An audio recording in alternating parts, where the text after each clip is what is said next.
आरो mitten controversy सिरजा रिया सावता एभेना रिक्याता दिसम rain हर नोआ को अडी नापाय सहा बड़ाय दरकार इंग लांदा हो सनाኝ केना रगी हुñ बुझावेदा नुई सावता एभेन सावता ओकासेने इदी लगी दो कना जहां सालखान पंथी चिंता धाराते नोआ समाज बार भाग रे हटिंग सनाय कना उनको को मिट बार हर लयते नोआ वीडियो में अड़ा केदा आज तो ओना फील्ड रे दो बनुया हा ओंडे रेन हर को फोन कते मेता को जे आपे नोंका वीडियो बनाय ताबन पे नोंका रोड ताबन पे आर इंग ठेन कुल पे लेकिन जे आपे सावता एवेन और उनिल बांग पे नेवताओ का नेवता बांग किन जाम मी बार हर बात कते एनते रहो तिहिन सावता एवेन मिटन कंट्रोवर्सी सिरजा रे चेष्टायदा महल बदनाम रे चेष्टायदा ओंडे मेंदा माझी पारगना महल को सेंगेल बांग को इडी दाड़े अरे ओंडे जोहार एसएनबी लाइफ रे सनाम को सागुन दाराम इन देवासीस जहां लका दोबन नेल दा ने घाड़ी जहां कंट्रोवर्सी चला कना जहां दो मालती दीदी जहां मेना कदिया उनिया जहां स्कूल मेना आकादा ओना स्कूल इदी काते मे कंट्रोवर्सी क्रिएट लेना और ओना स्कूल ठेन गे चलाव काते जहां दो माझी पारगना महल को मिट गालमाराव को दोहो लेदा मेनखान इया नोआ जहां इंटरव्यू वीडियो से नोआ जहां वीडियो अंगुरेना से जहां लेकना गे इच्छे बांग ताहे कना मेनखान जहां लका नेलेना रिप्लाई टू रिप्लाई हिजुक करा ओना लका ती उहिर केदा चलो जहां कुकली राकब कना ओना कुकली को साब राकब निहेती दरकार कना तेहन जहां लका जिलिन सरन आतु खना जहां कुकली को राकब हिजुक कना ओना इदी काते बोन कथा तेहन अब साथे जपड़ाव रे मेना आकादिया जहां दो हरिपद गंके जपड़ाव रे मेना आकादिया जहां दो भारत जाकत माझी पारगना महल रे मिट सुसरिया गंके ओना साथे सपक तिहो कना गंके नो चैनल रे सागुन दाराम ओना साथे जोहार सावता दरदिया को समाज दुलड़िया को आसे चेत हरा रे और इदी को उनको सनाम माचेत माचेतानी को सनाम को गे एसएनबी लाइव पाटा सेन खन इया लासारहेत गोट पेरे अंतर खन जोहार एगाल तेहन एके बारे पॉइंट रेबन कथा जहां लका कुकली हिजुक कना जहां लका जिलिन सरंग आतु खन कुकली को राका बेता ओना कुकली आते गेबन कथा एखन वीडियो को कमिसी आड़ी हर गेबन नेला कथा नवा कार चले रना बाचु कथा एखन हरिबद गंगे जहां कुकली हिजुक कना नोडे पारगना महल जिलिन सरंग आतु रे चलाव काते समस्या दो बांग को समाधान लेदा समस्या को बाड़ाव टका चेम ले नवा इदी कथा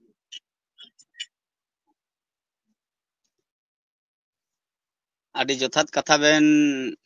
कुकली से साब रकाब कदा बेन नोआ तेहन गे अलिंग मीडिया तलाते खबर लिंग नाम किया बांगमा नोंकाना गालमारा जेलेंग सेरेंग आतु खन सनाम हर दो बाñ मेना माझी बाबा हबाñ मेना जग माझी हबाñ मेना सनाम को अडी नापाय हिना को नोआ द आले सांतार दिसम टीवी रे मांग तेगे ले मेन लेदा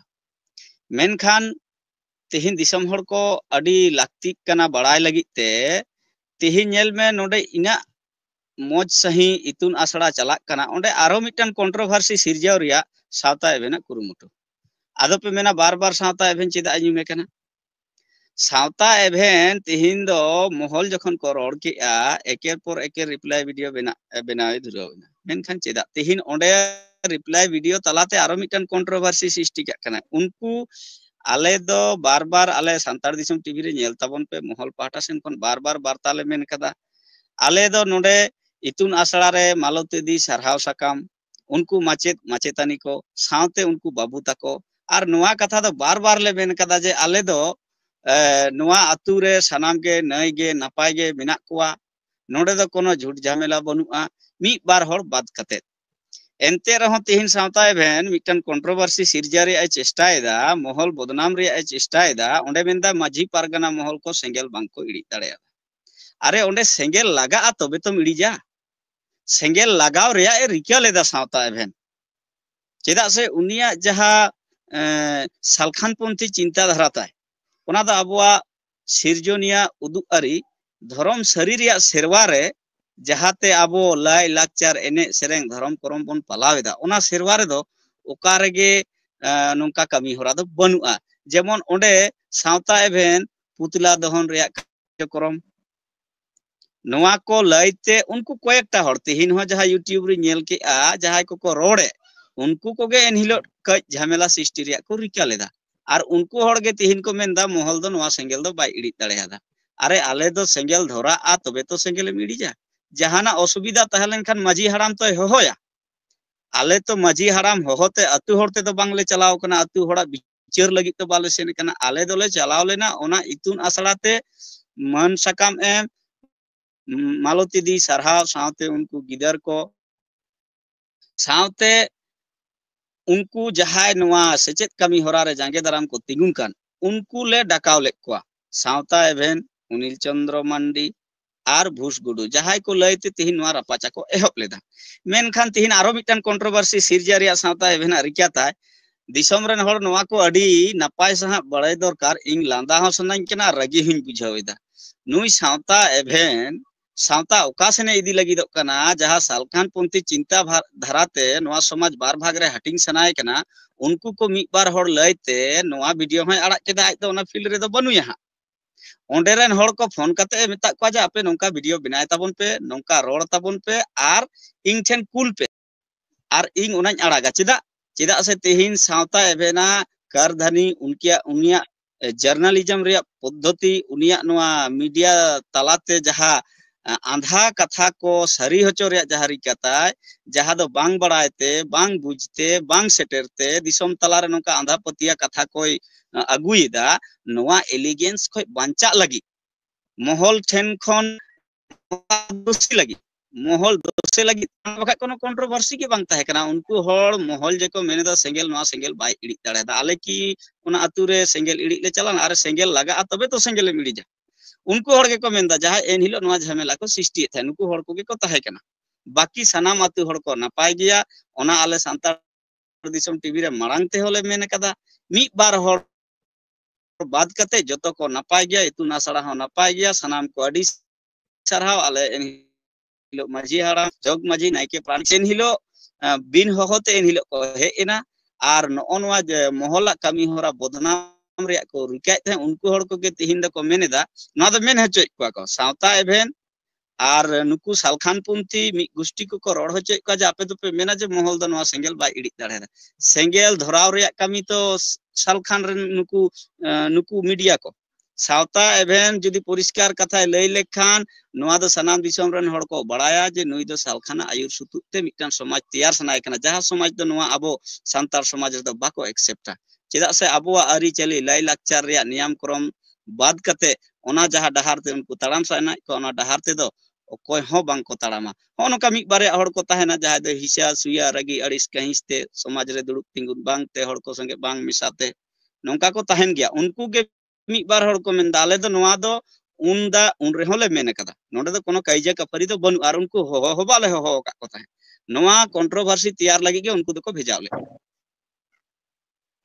एगल हरिपद गंके इन हिजुइन सावता एभेन जहां कथा को राका पेता ओना कथा को आतिन हिजुआ एनकेन ओरन अतु होल जहां को लई चोयत कोआ से आकोते ते को लई दा को आम जहां काम लई केता लई चोयत कोआ को हुई दाड़े एनखान नितो जहां लका को लई केदा रिसेंट जहां वीडियो रे जे आकोते ते ओरेना जहां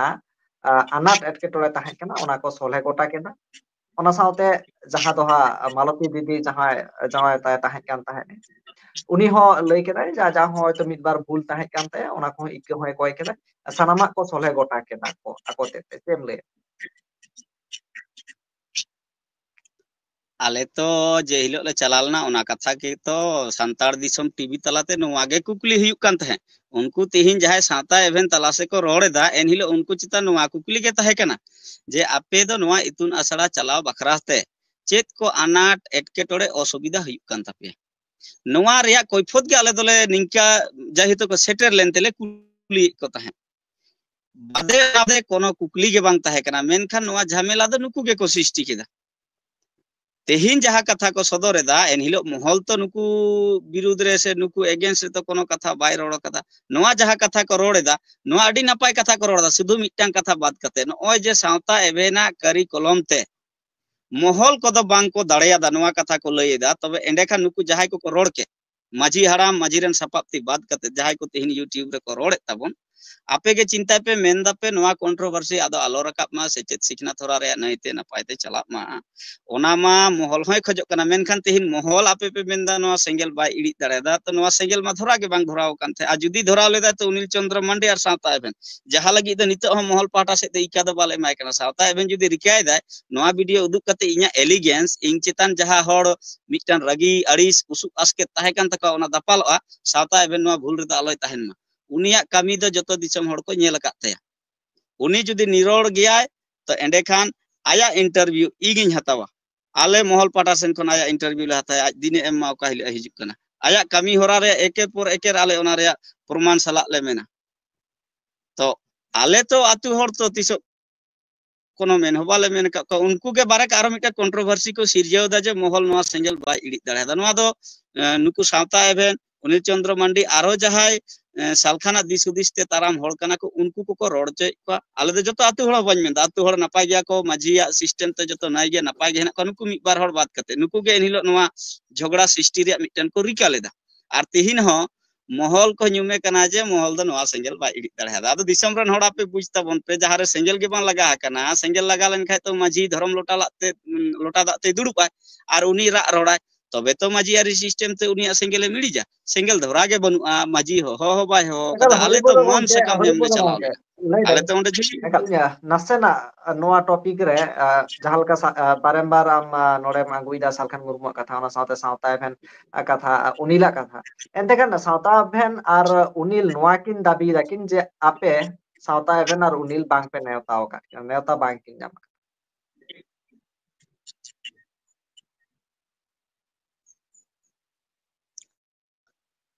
acha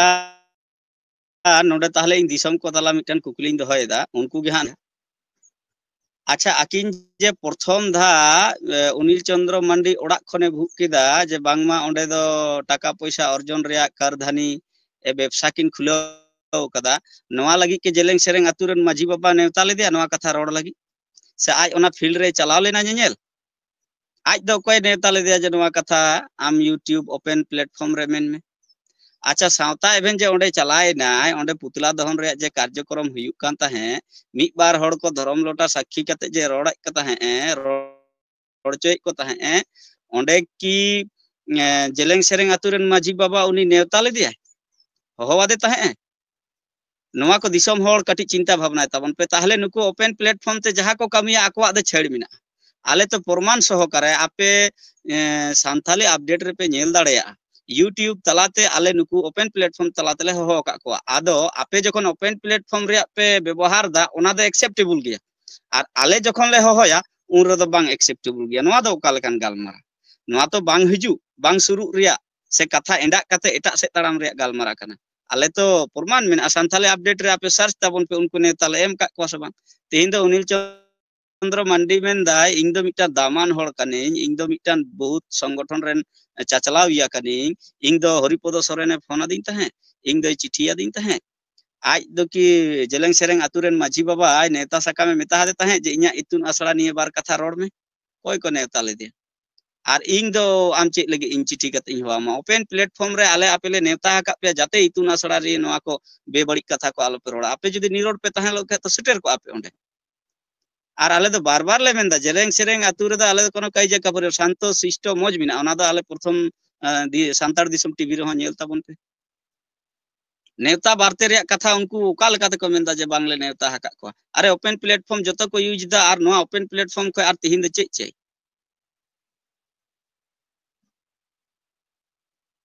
ekal kan jahan laka sauta even katha lay dai je bhusguru jahan laka phone call talate pe neuta khadi ape enkan aj ona lekate phone call talate chela bape neuta khadi phone talate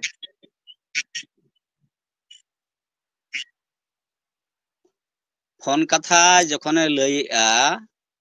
नोआ वार्ता दो phone ते लई हुई कना नोंकान कथा दो बांका जुदी इंग व्यक्तिगत भावे से पर्सनली जुदी जहाई फोन आदिया जुदी एकला उनी जे नोंका इnya उनी संगे जुदी मिटन भाली उपरुम मेना उनी संगे जुदी इnya नंबर मेना तो इगिन फोन आदे ओनाते नेवता लगी तो बांग फोन होइना फोन नेवता लगी तो ओपन प्लेटफॉर्म रे तो यूज हुइना जतो को गेले हो आपे कना आर जहा फोन कथा लई आ फोन ते मा आले 14 हर संगे ले गल्प आदेला तिहिन नोडे बन सेनो ओना दे नेवता गिरा दो बांग हुइना नेता गिरा दो मीत धाते जपड़ाव कते चे एजेंडा कना चे विषय लैते ओना लैते ओपन प्लेटफॉर्म रे आले ले लई कदा जुदी ओपन प्लेटफॉर्म भूल गया तो तेहिन आज साता एबेन तेहिन को ओपन प्लेटफॉर्म बागी मा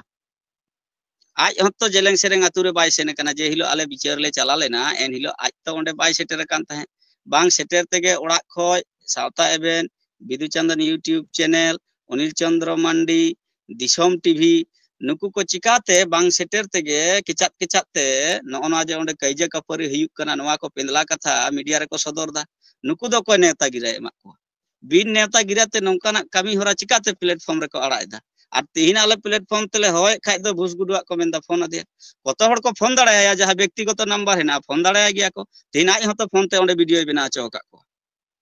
आज की को नेता हका दे सावता एवेन रेगे चेदा नोआ कथा को अड़ा एना कोनो एटा आको मिटे पर्सनल भावे तो को अड़ा दाड़े के मेनखान सावता एवेन चैनल रेगे नोआ चेदा अड़ा एना कि माजी हाड़ामुनी नेता ले दिया से आज चिठी सकाम में आज हैं इन दो नोआ बखराते रिप्लाई वीडियो बना लगिते ओंडेरन माजी हाड़ा में हो कदिया आज हतो बिना होते जतोय कामीदा आले मा प्रमाण सहकारे मीडिया तलाते नेता हका को शुधु उनको जाय हतो नुकु समाज रे बड़ी कामी रे को आड़गो लेना सेचेत होरारे जांगे दाराम को तिंगुन कान थाय जेलेंग सेरेंग आतु माजी बाबा द आले द चेत हवाले मेन कदे आर उनी नाय गया नपाय गया ओना आतु रेन होड़ हको नपाय गया शुधु मी बार होड़ बात कते नोआ द बार बार इन मेन आर उनको होड़ गे तिहिन कंट्रोवर्सी सिरजाव रिया को रिकायदा जे मोहल द नोआ सेंगल बा इडी दाड़ायदा नोना कथा मेन कते किंतु मोहल नोआ कथा सब समय आया मगज रे दोहया जे जेलेंग सेरेंग आतु रे उनको शांति ते नोआ सेचेत कामी होरा चला मा ओना को खजो कना से आरो मिटन कंट्रोवर्सी को खजो कना आरो सावता एबेना चुंगल रे पे पड़ा कना आरो अनिल चंद्र मंडी चुंगल रे पे पड़ा कना उनिया कथा लेकाते वीडियो पे बनाव दा वीडियो क्लिप पे अड़ा दा सावता एबेन दा अड़ा दा नोआ तो सावता एबेना एलिगेंस दो बांग चिकुआ आ सावता एबेना नोआ करधनी नोना दो बांग चिकुक कना और जहां नेता गिरा मेंदा ओना नेता गिरा दो सावताली अपडेट रे आपे सनाम दिसम हड़ को नेल ताबन पे तेहिन दा अबवा नेता गिरा दो मीडिया प्लेटफॉर्म रे भुलुक कना आया व्यवहार दो सुठिक कना तुला जोखा कते नेल ताबन पे एकल हरिपद गंके जहां लका ए रिसेंट वीडियो जहां रे को लई केता सानामा को सोल्हे केदा को सानामा मीट माट केदा को आदो नित खना दो आको मिटे मेना का को आडी बेस कथा करा एनखान ओडे तो जहां गोड़ेत बाबा हो मेना आकादिया ओडे माझी मोड़े होर रिन सापप्ति को मेना आकात को गया तो उनको थ्रो तेगे गालमाराव तो हुईना जे ताहले उनको एको विरोध ताहेने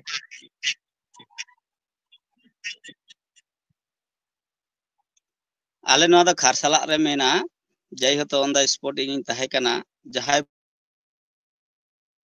बाबू साता एवेन रे रोड़े आय आर मिटन दादाय रोड़े आ एन हिलो नोआ कैजे कफरी सिस्टी रे नुकु कोगे को लहालेना माजी हार ताहे कना मौज गे आ खुद बांका मुर्मू माजी हाड़ाम कना उनको तो जतो को ठीक गया नुकु कयेक जन होड़ गे हे कते नोआ बिशृंखला को सिस्टी ताहे जहां द आलेया उयहर रे हो बांग ताहे कना आले तो ओंडे साराव सकाम एमले चलाव लेना आले तो ओंडे उनको माई बाबू को नेल सावते जहाय नोआ भली कामी मीडिया तला रे बेबड़ी लेका कते को सदर दा उनको को सावते ओना इतुन आसड़ा रे गालमरा आदो पे मेना नोआ इतुन आसड़ा रे गालमरा द चिदा से अनिल चंद्र मंडी गे आया ऑफिशियल चैनल खने हुका लेदा मेनदाय भुसगुडु आम नोआ पुरुलिया लेवेत कते जेलेंग सेरेंग आतु हिजु मा इन दो सिधु कानु बिरसा मुंडा लेका ओंडे थापन गे मेना냐 नोआ रे माने चे दिसम हड़ को बुझता बन नोआ रे माने दो हुई कना ओंडे इंग्रेन किछु हड़ हेना कुतिया आम ओंडे जंगाम लेबेद का से उनको को हा को फट करे को सेटेरोआ आर आकुआ जहा कार्यक्रम ताको जे उनको जहा लाहा खज को गोटा दो का जे एकान से चापोल रे माला बन हरो आया ए उड बस हुआ ए दाले आबन तोले आबन सुदु भूस गुडू गे चेदा तिहिन हो नेल में साता एवेन खज को रोड़ दा मेनखान अनिल चंद्र मंडी दोष दो मिद धा बाको मेनदा नोडे नुकु दो दु एक जन कंट्रोवर्सी दो बाई सिरजायदा दिसम हड़ को बुझरिया चेष्टा ताबन पे इन द जेलेंग सेरेंग आतु निया कंट्रोवर्सी बाई सिरजायदा नाइते नापायते को ताहेन मा नापायते इतुन आसड़ा चचला मा ओना दो लाहाते होले मेन कदा नितो होले मेनदा मेनखान तिहिन नुकु जहा को मेनदा आले तेले समस्या ले समाधान केदा समस्या ताहे गे बांग ताहे कना ओना जहा काज काज जे मालती देवी स्कूल ओना को मा एन हिलो होले मेन केदा आपे को गे दुड़ुब कते ओना दो जुत ताबन पे आपे को गे नोआ स्कूल पे जुत कदा आपे को गड़ो तेगे नोआ स्कूल चला मा जहा का हिदी ताहे कान तको ओना को दोले बांका मुर्मू होले मिता दे आपे को सोलहे कते ओना दो जुत पे ओंडे सेंगेल गे बांग धरा कना सेंगेल मिड़ी जाचे जतो तो नपाय गे मी बार होड़ बात कते बार बार इंदा मी बार होड़ बात कते जहाय दो नितो हो साता एवेन लेका कते गे को कामीदा ओंडे वीडियो को बना केदा चिदा सावता एभेना नोआ जहां एलिगेंस नोआ जहां एजेंडा जहां दिसम हर को बड़ाई तियक केदा ओना चुकुत ताइम होय जे ओंडे सेचेत रे कमी होरा चलाक कान था ओंडे गे पुतला दहन रे कार्यक्रम चेदा हुआ नोआ की माजी आरी सिस्टम रे मेना नोआ लगी की माजी ठे परमिशन अनिल चंद्र मंडी हताव लेदा से उनको हड़ के जहां ओना कथा को मेने तहे सावता एभेना चैनल रेगे जे जहां तिना टकाय हताव दा हता चे उनी हरा बुरु आय उमुक आय इन दो कंट्रोवर्सी दो सिरजाय दा तेहिन उनको हड़ मोहल चितान एलिगेंस को लगाय दा मोहल बाय दाड़े हदा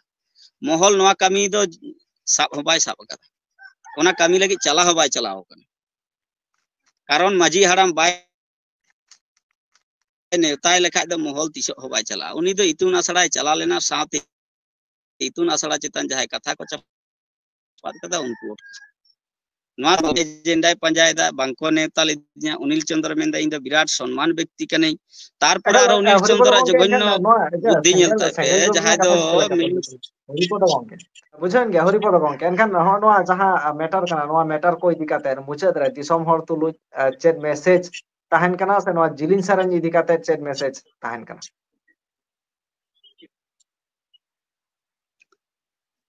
जेलेंग सेरेंग आतु नियन मेना माजी हरामा अमूल रे इना गॉड जोहार चाल काते उनको सनाम आतु हड़ को माजिया अमूल रेन माजी सापाप तिक को आपे नाइते नपायते ताहन पे नोआ मोहल सब समय कुरुमुटु कदा नोआ इतुन आसड़ा नाइते नपायते चलाक मा नोआ दो सब दिन गे उनिया कुरुमुटु मेनखान हड़ा कथाते चलाव काते मिटन एलिगेंस लगा काते आपे मिटन कंट्रोवर्सी आलोपे सिरजाव ताबना आपे हो भागी ठीक पे बड़ाया मोहल चेक लगी चला लेना और तिहिन पे मेनदा जे मोहल सेंगेल बाय इड़ी दाड़ेयादा गापा दिन जेलेंग सेरेंग आतु मोहला मगज रे किंतु ताहन कना मोहल निहात मिद दिन जदि दरकार पड़ाया तो प्रथम प्रश्न नोआ गे ताहेना जे मोहल नोडे हेक काते चेत सेंगेल उस्कुर लेकाना ए कामी केदा द्वितीय कथा आतु हर ठेनिंग मेना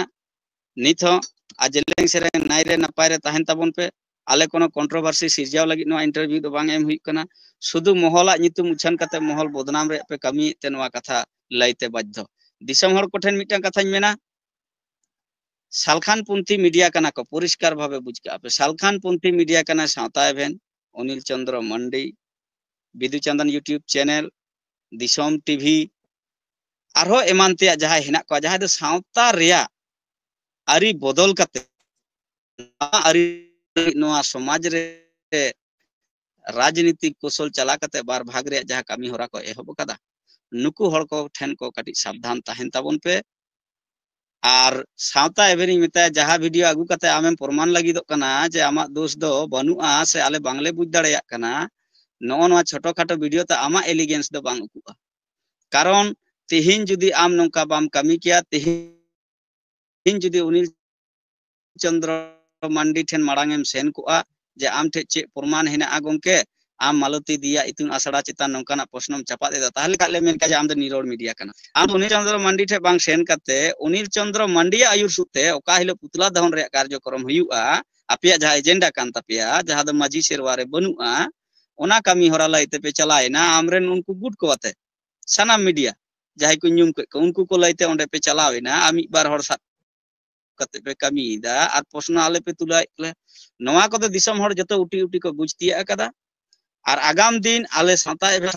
कलम सनाम उनिया मिमिटन मीडिया जहागे उनी नित सोशल मीडिया रे आड़ागाय ओना जदी सावता हित रे बांग हुई आर प्रोटेस्ट लग समय में झगड़ा लगी दो बांग सावता चेंगा लगी सावता बांचा लगी चेत होरा लहा लगी सनाम को गे मिता को तबन पे शुधु व्यूअर्स क्रिएट लगी ते आरो नुई इका खोज लेकाना एजेंडा तैयार केदा मेनखान मोहल बदनाम लगी ते मोहल न्यूमे कना जे मोहल नोआ सेंगेल बाको इडी दाड़ेदा अरे जहां रे सेंगेल के बांग लगाव कना ओंडे सेंगेल रे कथा दे चेदा सेंगेल उस्कुर रे मानुको को कामे चेदा से सेंगेल संग कना कनु नुकु के तो सेंगेल उस्कुर रे को कमिया बखान दो नोंका दो तिसो बाको कमी निरोड़ हुई को आजदी अनिल चंद्र मंडी के प्रश्न हुई को आजदी ओंडे बोलते दी इतुन आसड़ा सारहा तो काजे दिसम हर को ठेन जहां ठेन जुदी इnya तुला जोखा से इnya अकिल बुझते भूल का आपे ओना सोले कथा बन पे मेनका इnya अंतर खन जहां नेल नामिदा ओना आपे को सामांग उटी उटी तुला दो के तबना नोंकान मीडिया खन आपे जुदी सब्सक्राइब करते हेना पे कारण सनाम मीडिया को सब्सक्राइब में लाइक में आपे जुदी मिटन बड़ हर लाइक बा शेयर माया तो समाज रे आपे हो बड़ी मेनते गे पे लेखा आपे उनिया बड़ी गोड़ो रे पे ताहेन कना नवा सब समय ध्यान रे पे दोहय ताबना जुदी बड़ी जा